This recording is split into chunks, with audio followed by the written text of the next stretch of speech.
खबरदार।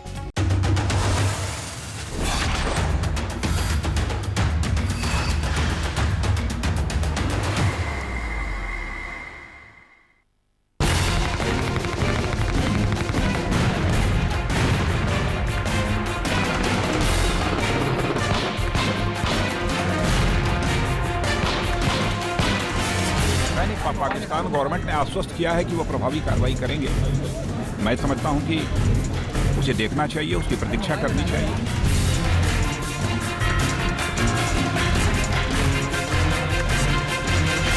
वो पाकिस्तान जिसने दुनिया में बड़ी बड़ी जंगें लड़ के दुनिया की सुपर पावर्स को शिकस्त देके आज जो मिसाइल टेक्नोलॉजी में आज इस मकाम पे खड़ा है, ये सिर्फ इंडिया और इस्राइल नहीं, मगरिब के मुल्क भी पाकिस्तान के एटमी मिसाइलों की जद में।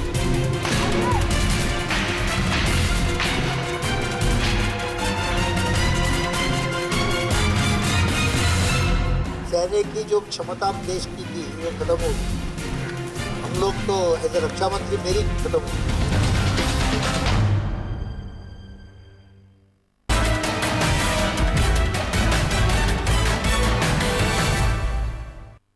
नमस्कार, मैं हूं शम्स ताहिर खान।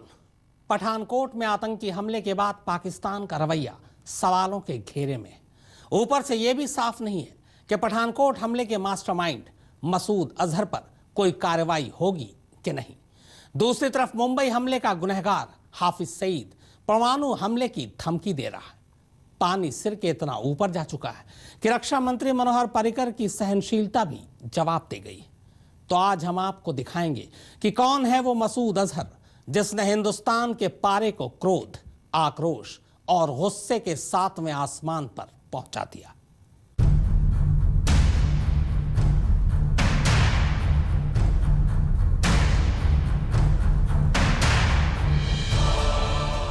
– 2016 का आगाज पठानकोट पर हुए आतंकी हमले से हुआ। इस एक हमले ने भारत पाकिस्तान में नए संबंधों की धुंधली सी उम्मीद को तोड़कर रख दिया। इस एक हमले ने पाकिस्तान के आतंकी चरित्र को फिर से उजागर किया और इस एक हमले ने हिंदुस्तान के उस दुश्मन के आतंकी रूप के जिंदा होने के सबूत दे दिए जिसे मौलाना मसूद अजहर कहते हैं। तभी तो देश के रक्षा मंत्री की सहनशीलता ने भी जवाब दे दिया। ये होना नहीं चाहिए, इसी सैन्य ही कर सकते, बहुत हो गया। सैन्य की जो क्षमता देश की थी वो खत्म हो गई। हम लोग तो एज ए रक्षा मंत्री मेरी खत्म हो गई। तो इसके ऊपर कुछ ना कुछ जरूर करेंगे। आपको दिखेगा एक बरस रहा, देखो क्या होता है। पठानकोट में 7 जवानों की शहादत ने मसूद अजहर के आतंकियों के नापाक मंसूबों को नाकाम कर दिया। नहीं तो आतंकियों ने तो एयरबेस के बहाने वायुसेना के उस सेंटर को नेस्तनाबूद करने की पूरी साजिश रच ली थी। लेकिन पठानकोट एयरबेस की दरों दीवारों पर लिखी मसूद अजहर के आतंकी इबारत को आप पढ़ेंगे तो बीते दिनों के कई खौफनाक लम्हे आपकी नजरों में तैर जाएंगे जब हिंदुस्तान उसके खूंखार हमलों का शिकार हुआ।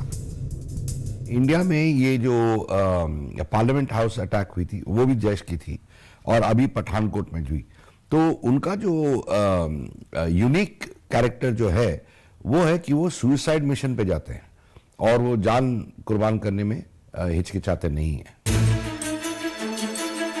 पाकिस्तानी पंजाब के बहावलपुर के एक हेडमास्टर का बेटा कैसे आतंक का हेडमास्टर बना, कैसे अपने हाथ में AK-47 राइफल लेकर इसे लगा कि वो हिंदुस्तान को बर्बाद कर देगा, कैसे वो फर्जी पासपोर्ट पर हिंदुस्तान की राजधानी नई दिल्ली तक आया और यहाँ के एक 5 स्टार होटल में बैठकर आतंक की साजिश रचने लगा, कैसे वो अयोध्या तक पहुंच गया था और खुफिया एजेंसियों को भनक तक नहीं लगी और जब पकड़ा गया तो कैसे अपनी चुप्पी से एक बार तो खुफिया एजेंसियों को भी चकमा देने में वो कामयाब रहा, और ये भी कि कैसे इसका थुलथुल होना इसके आतंकी बनने में आड़े आया तो यह आतंक का मास्टरमाइंड बन गया। संसद पर आतंकी हमले से लेकर पठानकोट तक अपने नफरत का जहर फैलाने वाले मसूद अजहर की सारी दास्तान आज हम आपको सुनाएंगे। लेकिन इससे पहले आपके लिए ये जान लेना जरूरी है कि इसके दिमाग में बैठे आतंकी AK-47 ने देश के अलग अलग हिस्सों को बार बार लहूलुहान किया। दिसंबर 1999 में काठमांडू में इंडियन एयरलाइंस के विमान का अपहरण कराया, जिसकी एवज में 2 आतंकियों समेत मसूद की रिहाई हुई। 28 जून 2000 को जम्मू कश्मीर सचिवालय की इमारत पर जैश के आतंकियों ने हमला किया। अक्टूबर 2001 में जम्मू कश्मीर विधानसभा पर जैश के 3 आतंकवादी हमलावरों ने हमला बोला। इसमें 35 से ज्यादा लोग मारे गए। उसी साल दिसंबर में संसद पर जैश के आतंकियों ने ही हमला किया, जिसमें दिल्ली पुलिस के 5 सुरक्षाकर्मी शहीद हो गए। 24 सितंबर 2002 में गांधीनगर स्थित अक्षरधाम मंदिर में सेना की वर्दी पहने जैश के 2 हथियारबंद आतंकवादी दाखिल हुए और ताबड़तोड़ गोलियां बरसानी शुरू कर दी। इसमें राष्ट्रीय सुरक्षा गार्ड यानी NSG के 2 जवानों समेत 33 लोग मारे गए थे और 81 अन्य घायल हुए। अयोध्या और वाराणसी में आतंकी हमलों को जैश के आतंकियों ने ही अंजाम दिया।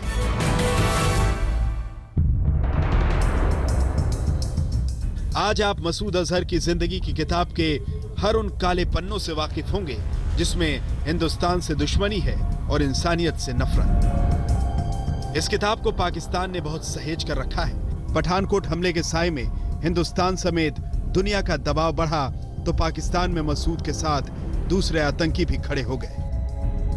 वो पाकिस्तान जिसने दुनिया में बड़ी बड़ी जंगें लड़ के दुनिया की सुपर पावर्स को शिकस्त देके आज जो मिसाइल टेक्नोलॉजी में आज इस मकाम पे खड़ा है कि सिर्फ इंडिया और इस्राइल नहीं, मगरिब के मुल्क भी पाकिस्तान के एटमी मिसाइलों की जद में है।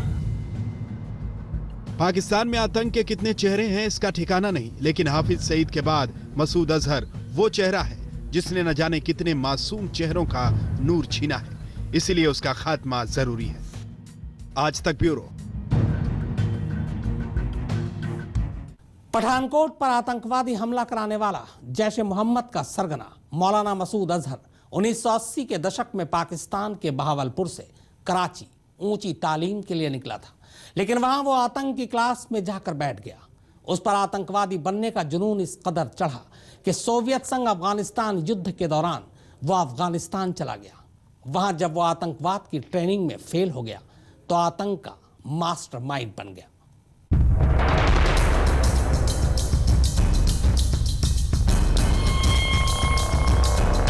जैश-ए मोहम्मद के सरगना आतंकी मसूद अजहर की आतंकी करतूतों से हिंदुस्तान तो वाकिफ था, लेकिन दुनिया को पता तब चला जब 1999 में कंधार विमान अपहरण कांड हुआ।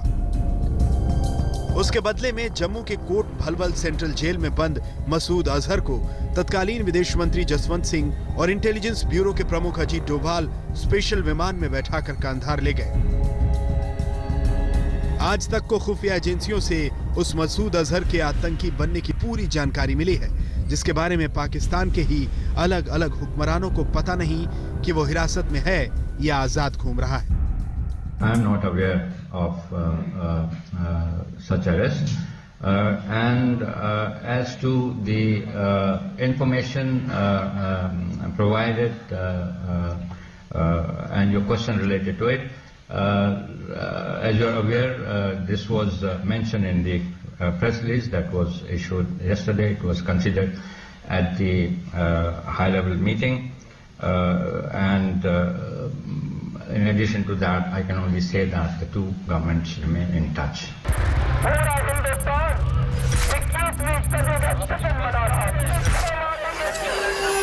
पाकिस्तानी पंजाब के बहावलपुर में एक हेडमास्टर के घर मसूद अजहर का जन्म 10 जुलाई 1968 को हुआ था।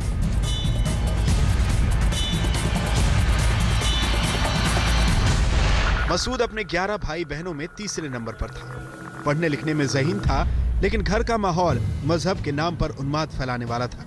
जब वो 8वीं जमात में पढ़ता था, तभी उसके पिता के एक दोस्त उसे कराची के जामिया उलूम उल इस्लामिया में पढ़ने के लिए ले गए।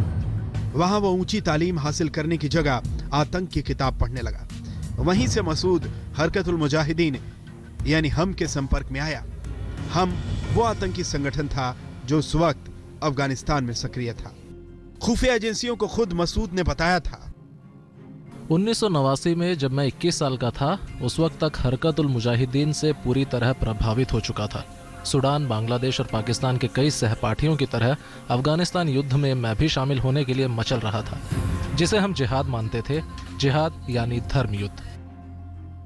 मसूद अजहर को पिकअप किया गया जब वो यंग लड़का था और उसको कराची में एक मदरसा है, वहाँ पे उसको भेजा गया। और मेरे ख्याल से जो मेरा असेसमेंट है, वहाँ पे उसका इंडोक्ट्रिनेशन पूरी हुई और उसके बाद अगर आप उसका करियर देखें, वो आतंकवाद बनना चाहा, पर खैर उसके साइज के कारण और इनेबिलिटीज के कारण, फिजिकल इनेबिलिटीज के कारण वो बंदूक नहीं उठा पाया। बट मेरे ख्याल से वो और खतरनाक रास्ते पे चला, यानी कि वो ऑरेटर बना, वो प्रोपेगेटर बना। 1980 के दशक के आखिर तक मसूद अजहर पर आतंक का जहर चढ़ चुका था। तब तक सोवियत संघ और अफगानिस्तान का युद्ध भी चरम पर था। मसूद ने तरबियत यानी आतंकी ट्रेनिंग के लिए अफगानिस्तान का रुख किया।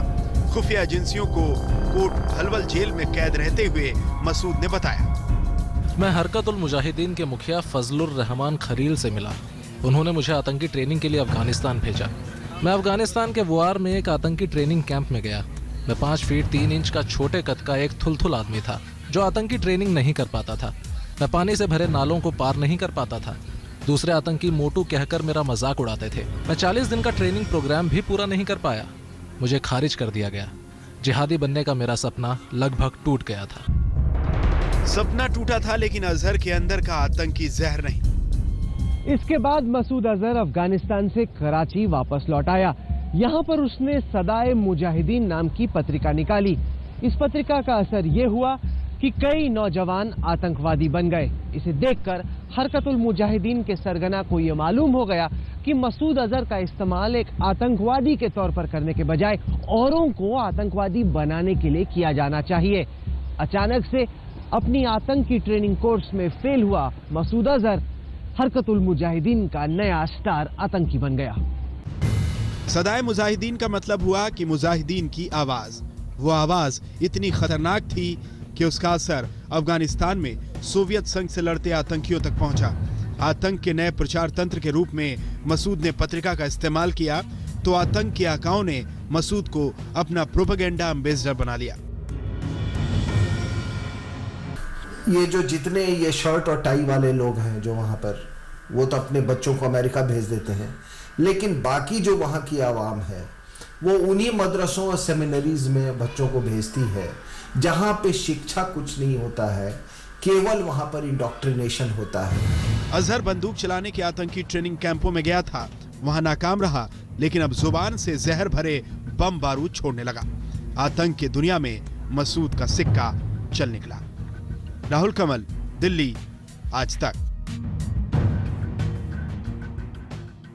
आतंक की दुकान चलाने के लिए मौलाना मसूद अजहर ने कई देशों का दौरा किया, लेकिन उसके निशाने पर हिंदुस्तान था।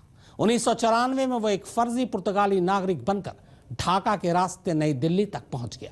वो अयोध्या भी गया और घाटी में जब वो आतंकी साजिश रच रहा था, तब तक खुफिया एजेंसियों को इसकी रत्ती भर तक भनक नहीं थी।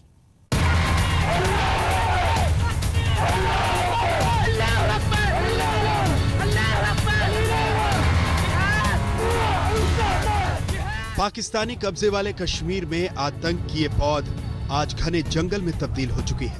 भारतीय जमीन पर ही कब्जा करके पाकिस्तान यहां से आतंकियों को ट्रेनिंग देकर हिंदुस्तान में भेजता है।